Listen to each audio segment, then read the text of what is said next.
राजस्थान विधानसभा चुनाव में अलवर और भरतपुर जिले की 18 विधानसभा सीट अहम रोल निभाती हैं। 2018 में दोनों जिलों से बीजेपी का सुपड़ा साफ हो गया था, तो वहीं 2013 के विधानसभा चुनाव में भाजपा को बड़ी जीत मिली थी।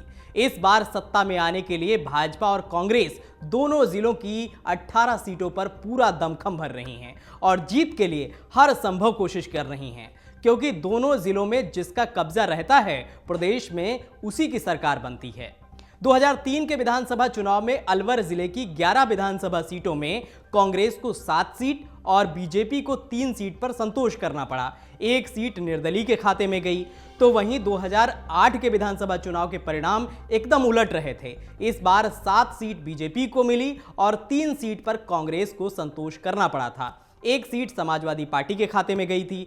तो वहीं 2013 के विधानसभा चुनाव में भाजपा और कांग्रेस ने हर बार के रिवाज को तोड़ा। इस चुनाव में भाजपा ने अपना दबदबा कायम रखा।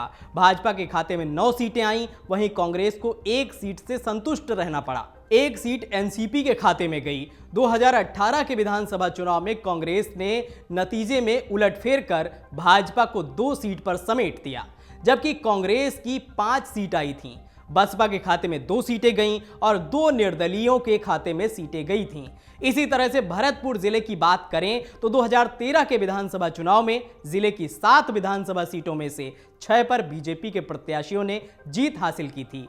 एक सीट कांग्रेस के खाते में गई थी। तो वहीं 2018 के विधानसभा चुनाव में 7 सीटों में से 4 सीटें कांग्रेस के खाते में गई थीं। एक सीट पर कांग्रेस राष्ट्रीय लोकदल संगठन के रालौद का कब्जा रहा, तो 2 सीट पर बसपा ने जीत दर्ज कराई। 2018 के विधानसभा के चुनाव में बीजेपी का सुपड़ा साफ हो गया था। यहां जातीय समीकरण हावी रहता है। प्रत्येक विधानसभा सीट पर अलग अलग चुनाव होता है, इसलिए भाजपा और कांग्रेस पार्टियों द्वारा खास योजना तैयार की जा रही है। दोनों ही पार्टियां सत्ता पर काबिज होने के लिए अलवर भरतपुर जिले की सभी विधानसभा सीटों पर जीत दर्ज करने का दावा कर रही हैं। इसके लिए पार्टियों के विधायक नेता जनसंपर्क कर रहे हैं, तो पार्टी आलाकमान की तरफ से भी रणनीति पर काम किया जा रहा है। 2018 के विधानसभा चुनाव में भले ही 5 सीट पर कांग्रेस की जीत हुई हो, लेकिन उसे जिले के 9 विधायकों का पूरा 5 साल तक समर्थन रहा। चुनाव में बसपा से जीते 2 विधायक कांग्रेस में शामिल हो गए।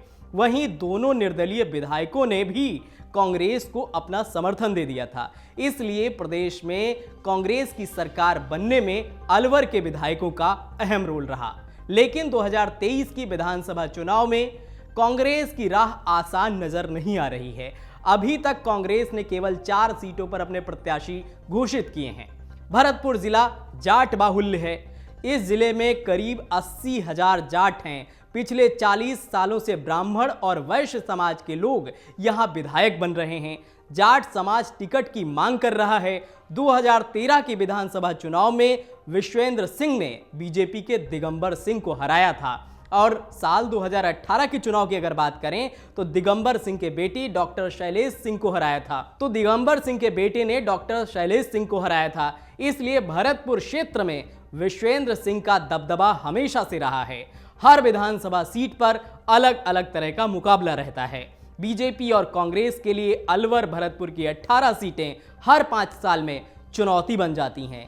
इसके पीछे का मुख्य कारण सही उम्मीदवारों को टिकट न मिलने और पुराने विधायकों के प्रति एंटी इनकम्बेंसी माना जाता है। पिछले चुनाव में बीजेपी को केवल अलवर जिले में 2 सीटें मिली थीं।